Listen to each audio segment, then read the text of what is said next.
রাসূলুল্লাহ সাল্লাল্লাহু আলাইহি সাল্লামের ভালোবাসা যদি কেউ, মহব্বত যদি কেউ বাড়াইতে চায়, আমার খুলনার হযরত, বাংলাদেশের একজন শ্রেষ্ঠ বুজুর্গ আরেফ বিল্লাহ হযরত মাওলানা মুফতি নুরুল আমিন সাহেব হযরত দামাত বারাকাতুহুম বলেন, নবীর ভালোবাসা যদি কেউ বাড়াইতে চায় তাকে 5টি আমল করতে হবে। কয়টা আমল? আবার বলেন, কয়টা আমল? 1 নাম্বার, প্রত্যেক সোমবারে রোজা রাখা।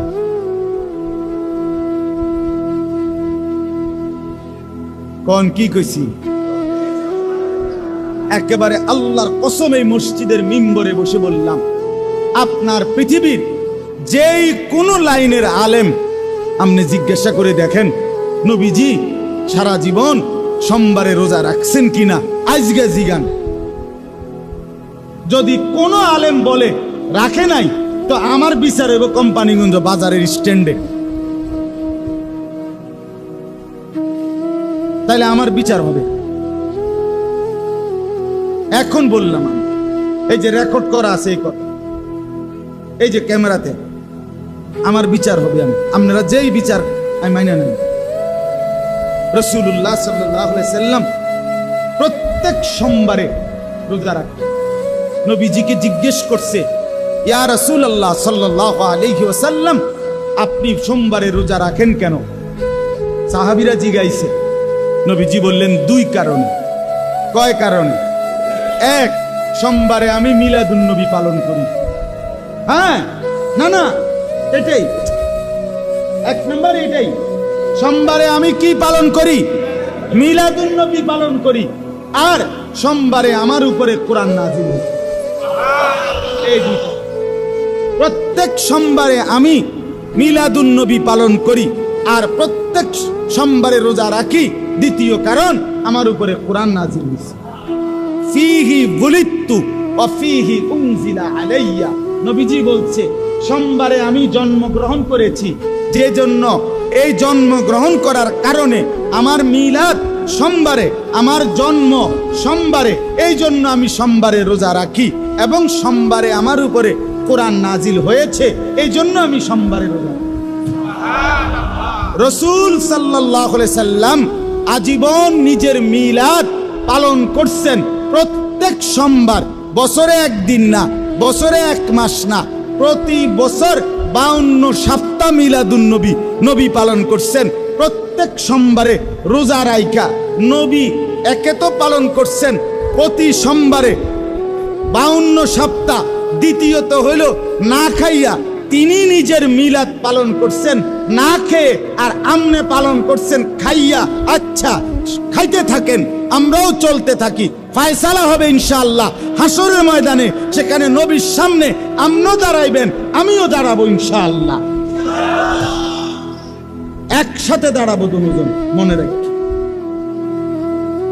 একসাথে কথা হবে, জিগাবো আমিও, জিগাবেন আপনিও, যে হে আল্লাহর রাসূল, সোমবারে আমনে আপনার মিলাদের কারণে রোজা রাইখা পালন করিলেন আর আপনার উম্মতের জন্য খাইয়া পালন করার অনুমতি দিলেন, এটাই কি আপনার উদ্দেশ্য ছিল কিনা? আমনে এখন ক্লিয়ার করেন, বলেন। প্রত্যেক সোমবারে কি রাখা বলেন না?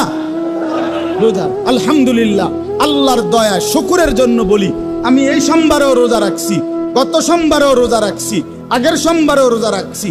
আমার শায়েখ আল্লামা মুফতি মুশতাকুন নবী সাহেব সারা বছর সোমবারে রোজা রাখে। আমার খুলনার শায়েখ আল্লামা মুফতি নুরুল আমিন সাহেব, আমি নিজ চোখে দেখছি সারা বছর তিনি সোমবারে রোজা রাখে। আমার মাদ্রাসার উস্তাদরা সারা বছর সোমবারে রোজা রাখে। আপনি এখন গিয়ে জিজ্ঞাসা আছেন ময়নামতি সাহেবের বাজার, গরু বাজারের পশ্চিমে বড় ছাত্ররা রোজা রাখে। তাহলে 1 নাম্বার, রাসূলের ভালোবাসা বৃদ্ধি হবে কি করিলে? কি বারে? আজকের থেকে নিয়ত করেন, বলেন ইনশাআল্লাহ। হিম্মত করে বলেন ইনশাআল্লাহ। ভালোবাসবেন অনুসরণের মাধ্যমে। 2 নাম্বার, সকালবেলা ঘুম থেকে উঠে রাত্রিবেলা ঘুমানো পর্যন্ত জীবন চলার পথে আমরা যখন যা করি সেই জায়গায় আমাদের নবী সাল্লাল্লাহু আলাইহি সাল্লামের শেখানো দোয়া আছে, আছে কিনা কোন? ঘুম থেকে উঠে নবীজির শেখানো কোনো দোয়া আসেনি? আলহামদুলিল্লাহিল্লাযী আহইয়ানা বা'দা মা আমাতানা ওয়া ইলাইহিন নুশুর। ঘুম যাওয়ার সময় দোয়া কি? আল্লাহুম্মা বিসমিকা আমুতু ওয়া আহয়া। খানার আগে কোনো দোয়া আসেনি? আছে। খানার পরে দোয়া আসেনি? আলহামদুলিল্লাহিল্লাযী আত'আমানা ওয়া সাকানা ওয়া জাআলানা মিনাল মুসলিমিন। ঘুম যাওয়ার আগে, ঘুম যাওয়ার পরে, টয়লেট বাথরুমে ঢুকবার আগে, টয়লেট বাথরুম থেকে বের হওয়ার আগে, মসজিদে ঢুকবার আগে, মসজিদ থেকে ঢুকবার পরে, বের হওয়ার পরে, বাজারে ঢুকবার আগে, বাজারে ঢুকবার পরে, উপরের দিকে উঠতে, নিচের দিকে নামতে, সমতল জায়গায় চলতে, কাপড় নতুন পরতে, আয়না দেখলে মনে করেন এরকম কদম কদম আল্লাহর কসম নবীর শেখানো কি আছে? দোয়া আছে। যে ব্যক্তি এই দোয়াগুলো মুখস্থ করে নিয়মিত পড়তে থাকে, আল্লাহর রসুলের ভালোবাসা মহব্বত তীব্র গতিতে তার বাড়তে থাকে। এলো 2 নম্বর। 3 নাম্বার, জীবনের সব কাজ নবীজির সুন্নত মোতাবেক যে করতে থাকে, রসুলের ভালোবাসা তার বাড়তে থাকে, বাড়তে থাকে।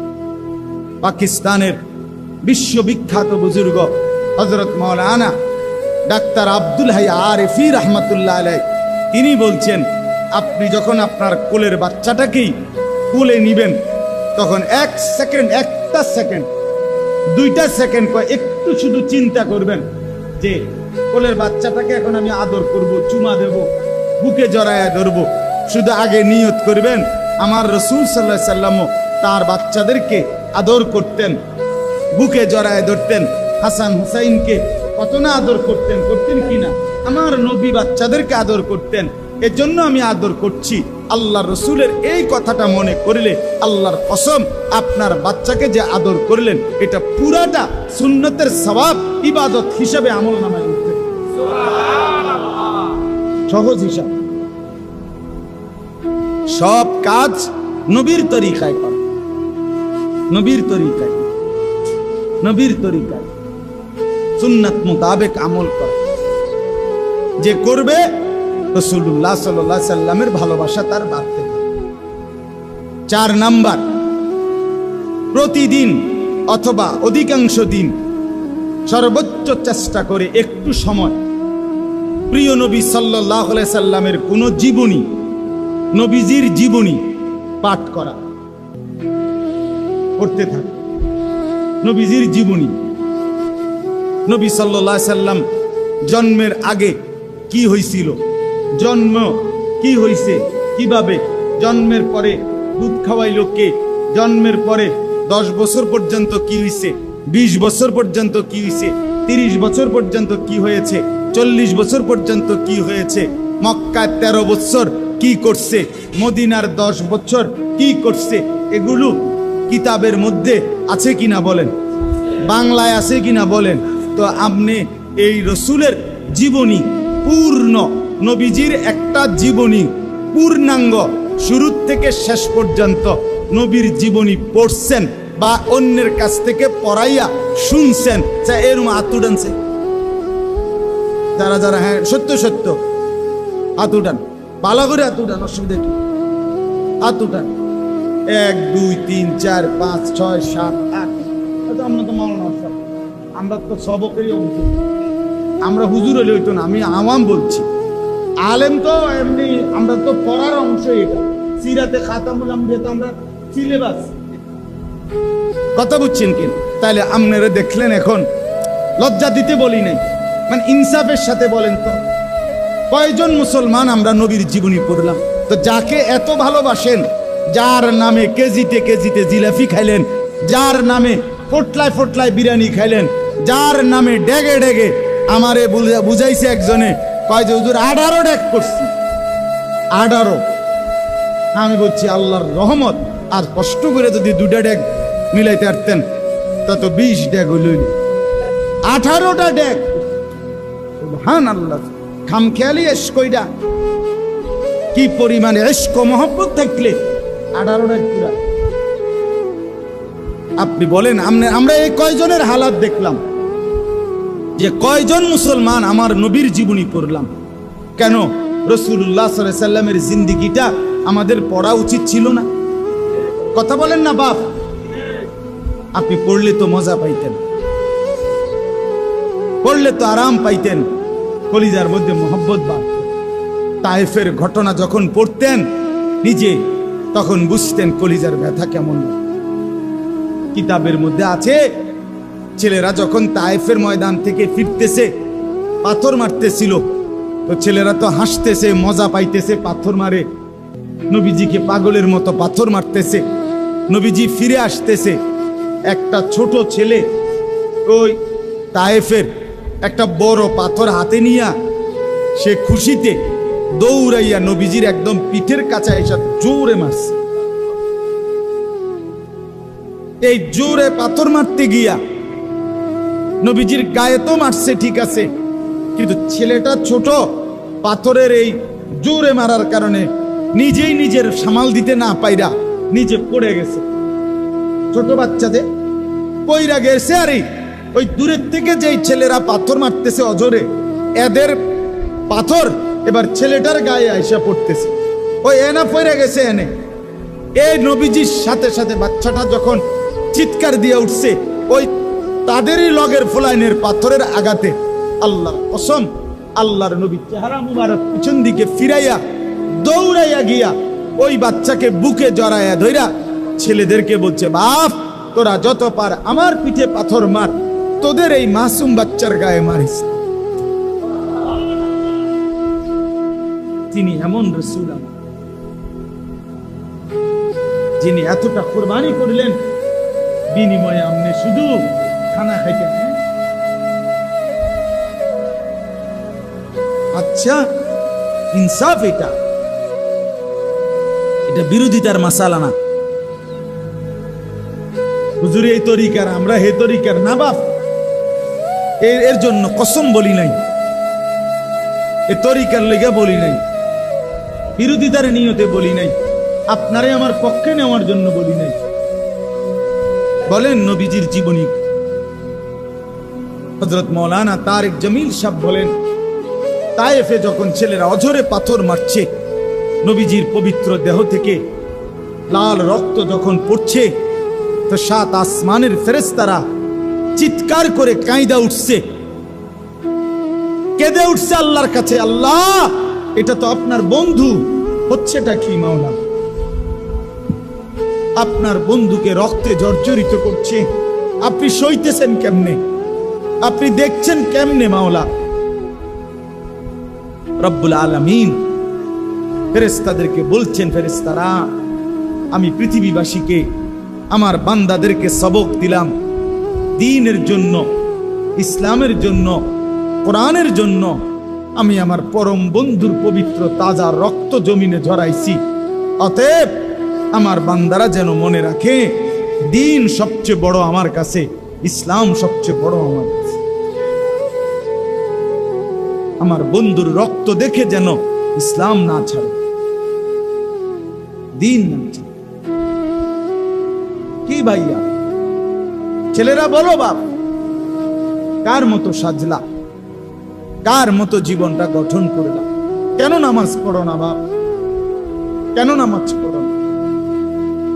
কেন পড়ো না বাপ? আল্লাহর সাথে দুশ্মনী কি? 23 বছরে নবী সাল্লাল্লাহু আলাইহি সাল্লাম তায়েফে পাথরের আঘাত সইলেন, উহুদের ময়দানে দান শহীদ করলেন, পেটের মধ্যে ক্ষুধার কষ্টে পাথর বাঁধলেন। আজ বিনিময় তোমার একটা বার নামাজ পড়তেও কদ্দুর মন চায় না, তুমি কেমনে দাঁড়াই বাবা? বলো ছেলেরা, বলো ভাব, নবী সাল্লাল্লাহু আলাইহি সাল্লামের সামনে কেমনে দাঁড়াই? উম্মত হিসেবে কেমনে পরিচয় দিবা? কেমনে? আপনাদের যাদের ছেলে মেয়ে নামাজ পড়ে না, তাদেরকে বলেন যে নাফরমান সন্তান, তোকে নিয়ে আমি আমার রাসূলের সামনে কেমনে দাঁড়াই? কেমনে পরিচয় দেব? সুপারিশ কেমনে চাইব? জরুরত পূরণ করতেছেন সন্তানে, বউ বাচ্চার লেগে জীবন শেষ করতেছেন। আমি তো প্রতিদিন বলি 70 বছর টানা উপার্জন করার পরেও আল্লাহর কসম, যেদিন আপনি মরবেন, যেদিন আপনার লাশ খাটিয়ার মধ্যে উঠাবে, সেদিনও আপনার ঘরে প্রয়োজনীয় কিনার মতো জিনিস বাকি অনেক কিছু থেকে যাবে। সেদিনও হয়তো নুন নাই, সেদিনও হয়তো কাঁচামরিচ নাই, সেদিনও হয়তো লবণ নাই, এরকমই হবে। দুনিয়া কোনো দিন কেউ প্রয়োজন শেষ করে যাইতে পারে না। দুনিয়া এক রাক্ষসের নাম, যে রাক্ষস তৃপ্ত হয় না।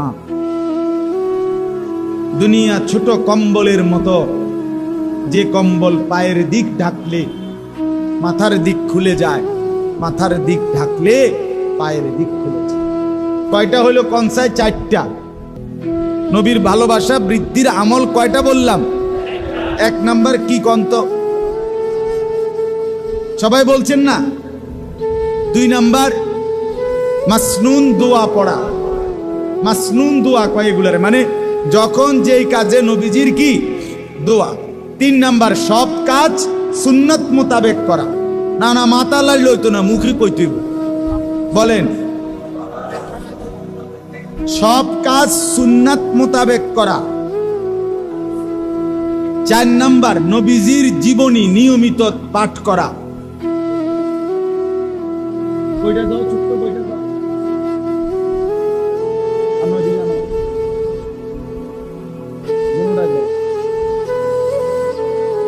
এই 5 নাম্বার হলো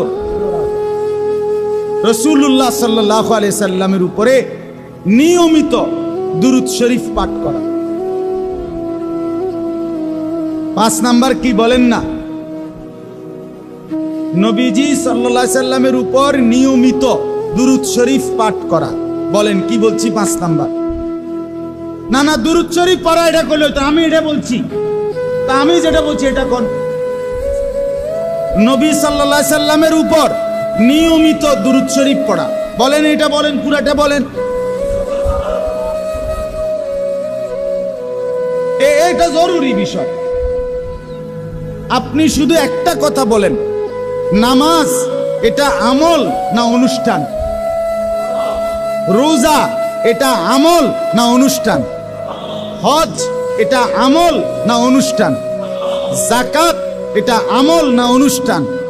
কোরআন তেলাওয়াত এটা আমল না অনুষ্ঠান? আল্লাহর জিকির এটা আমল না অনুষ্ঠান? খোদার কসম এগুলো যেমন আমল, নবীজির উপরে দুরূদ সালাম পড়া এটা অনুষ্ঠান না, এটাও আমল। এটা কি? এটা আমল, এটা আমল, এটা আমল, এটা আমল, এটা নিয়মিত পড়া। ইয়া আইয়ুহাল্লাযীনা আমানু সাল্লু আলাইহি ওয়া সাল্লিমু তাসলিমা। এটা নিয়মিত আমল। এ সাল্লু আমরের সিগা, সাল্লিমু আমরের সিগা। আমর ফেলে মুদারের থেকে গঠন হয়। ফেলে মুদারে ইস্তিমরার বুঝায়, ধারাবাহিকতা বুঝায়, নিয়মিত বুঝায়, নিয়মিত বুঝায়। কি আমর ফেলে মুদারের থেকে গঠন হয় না? ফেলে মুদারে দাওয়াম বুঝায়, সর্বদা বুঝায়, সর্বদা। রাসূল সাল্লাল্লাহু আলাইহি সাল্লামের উপরে প্রতিদিন নিয়মিত মহব্বতে কলিজার ভালোবাসা নিয়ে দুরূদ শরীফ পড়া, দুরূদ সালাম পড়া। সাহাবায়ে কেরামের বর্ণিত হাদিসের কিতাবে উচ্চারিত 40টা দুরূদ সালাম আছে।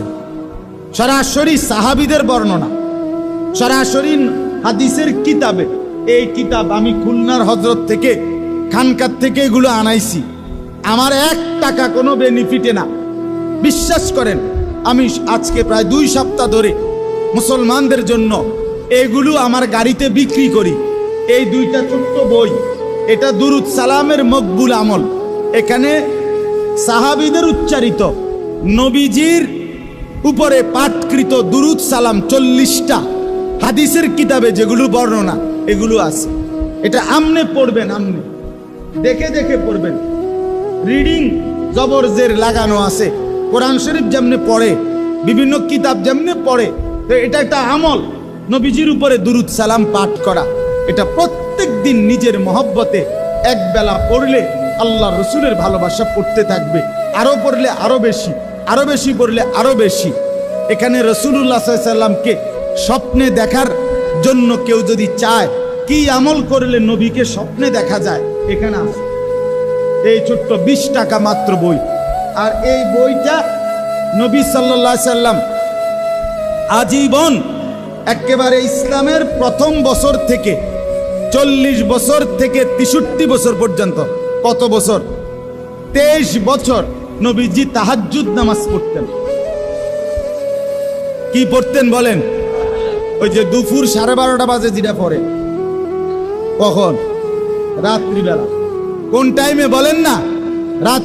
এই রাত্রিবেলা নবীজি তাহাজ্জুদ নামাজ কি পড়তেন, কখন উঠতেন, কতটুকু পড়তেন, কিভাবে পড়তেন, কয় রাকাত পড়তেন, কি দোয়া করতেন, কিভাবে পড়লে উত্তম, এই সব কিছুর বিস্তারিত বর্ণনা নবীজির তাহাজ্জুদ। এবং শেষে 1 সপ্তাহ ব্যাপী কেউ যদি প্রতিদিন আল্লাহর কাছে দোয়া পড়তে চায়, এমন দোয়া নির্ধারিত এগুলো আছে এই কিতাবটা। এটারে তাহাজ্জুদ নবীজির 180 টাকা এটা, আর এইটা 20 টাকা, এই দুইটা মিল্লা মাত্র 200 টাকা। ও গাড়ির কাছ থেকে যাওয়ার সময় সুযোগ থাকলে, কারো কাছে টাকা থাকলে নিয়েন, উপকার পাবেন। তাহলে 5টা আমল কি বলছি কোন বলেন? আমার কথা শেষ। আমি 1 নাম্বার কি কোন, 2 নাম্বার কি, 3 নাম্বার কি? সুন্নাত মোতাবেক সব কাজ করা। 4 নাম্বার কি? নবীজির জীবনী পাঠ করা। 5 নাম্বার কি? নবীজির উপরে নিয়মিত কি পড়া? দুরুদ সালাম পাঠ। এটা অনুষ্ঠান না, আপনার ভালোবাসায় আপনি পড়বেন, আপনার ভালোবাসায়, আমনের মহব্বতে আপনি পড়বেন, প্রতিদিন পড়বেন। আলহামদুলিল্লাহ, আমরা যার হাতে বায়াত, আমাদের শায়েখের সবক এটা, আমরা আপনার এই দুরুদ সালাম নিয়মিত পড়ি। আপনি আমার ড্রাইভারের জিগাইয়েন, বলে হুজুরে পড়েনি, ও ড্রাইভারের নাম্বার কইতাম নি? হ্যাঁ, জিগাইয়েন। ড্রাইভার আমার ঘরের মানুষের চাইতে বেশি টাইম আমার লগে থাকে। হ্যাঁ, বোঝেন না কথা? আমার জিন্দিগির বেশি টাইম কোথায়? বাইরে বাইরে, গাড়িতে গাড়িতে। এই জন্য হালাত জানার সুবিধা হইলো ড্রাইভারের থেকে,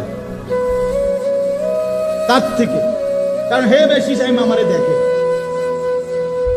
এই জন্য অহংকারের জন্য বলি নাই, বলার উদ্দেশ্য হইল আমরা প্রত্যেককেই রসুল সাল্লাল্লাহু আলাইহি সাল্লামের ভালোবাসা চাই, চাই কিনা বলেন? কিন্তু সুন্নাত মোতাবেক চাই। বাস্তবিক অর্থে আসরের ময়দানে কাজে লাগবে এমন ভালোবাসা দরকার। আল্লাহ আমাদেরকে বুঝার তৌফিক দান করেন। আমার বাপ, এবার শুধু আয়াতের তর্জমা শুনেন, তাইলেই কথা শেষ। আয়াতের তর্জমা হইল 16 নম্বর পারা, 19 নম্বর সূরা, সূরা মরিয়মের এই আয়াতের মধ্যে আল্লাহ তাআলা বলেন, আমি আল্লাহ তাআলা হযরতে নূহ আলাইহিস সালামের জামানার পরে আমি রব্বুল আলামিন এই পৃথিবীতে কিয়ামত পর্যন্ত যত মানুষ তৈরি করছি, তার মধ্যে 2 ভাগ। এক ভাগ হলো উত্তম উত্তরসূরি, আরেক ভাগ হলো নিকৃষ্ট উত্তরসূরি। এক ভাগ হলো উত্তম ওয়ারিস, আরেক ভাগ হলো নিকৃষ্ট ওয়ারিস। এক ভাগ হলো উত্তম প্রজন্ম, আরেক ভাগ হলো নিকৃষ্ট প্রজন্ম। এক ভাগ হলো উত্তম জেনারেশন, আরেক ভাগ হলো নিকৃষ্ট জেনারেশন। আল্লাহ বলেন আগের আয়াতে, 59 নম্বর আয়াতের আগের আয়াতে আছে উত্তম জেনারেশন কারা, সর্বযুগে উত্তম প্রজন্ম কারা? তারা যারা আমি আল্লাহর আয়াত, আমার নাম যখন শুনে তখন সেজদায় পড়ে যায় এবং কাঁদতে থাকে। অর্থাৎ গোলামির সেজদা যার কপালে আছে, আমার গোলামির সেজদা যার কপালে আছে, নামাজের এহতেমাম গুরুত্ব যার মধ্যে আছে, আল্লাহ কোরআনে বলেন সে সার্থক উত্তরসূরি, সে সার্থক জেনারেশন। আর এরপরে আল্লাহ বলেন ফাখালাফা মিন বাদিহিম খালফুন, এরপরে আসবে প্রত্যেক যুগে নিকৃষ্ট উত্তরসূরি। কারা? আল্লাহ বলেন দুইটা পরিচয় যাদের, এক আদাউস সালাতা, যারা প্রতিনিয়ত নামাজ নষ্ট করে, তারা নিকৃষ্ট প্রজন্ম, নিকৃষ্ট উত্তরসূরি, নিকৃষ্ট জেনারেশন, নিকৃষ্ট ওয়ারিস। কি নষ্ট করে? আরে বলেন না, কি নষ্ট করে? হ্যাঁ, মুসলমান পরিষ্কার করে। যার ফুত নামাজ পড়ে না, আপনি এটা কি বংশধর রেখে যাইতে আছেন আপনি বুঝছেন। যার মেয়ে নামাজ পড়ে না, আপনি কি ফ্যামিলি রেখে যাইতে আছেন আপনি মনে রাখেন কোরআনে। সোজা হিসাব, এটা নিকৃষ্ট। আল্লাহ কোরআনে বলছে এটা মন্দ উত্তরসূরি, এটা নিকৃষ্ট উত্তর। আদাউস সালাহ, এক নাম্বার যে নামাজ নষ্ট করে। দুই নাম্বার ওয়াত্তাবাউশ শাহওয়াত, যে সব কাজে নিজের মনের চাহিদা, নিজের খেয়াল খুশির অনুসরণ করে। আমার মনে যা চায়, আমার মনে যা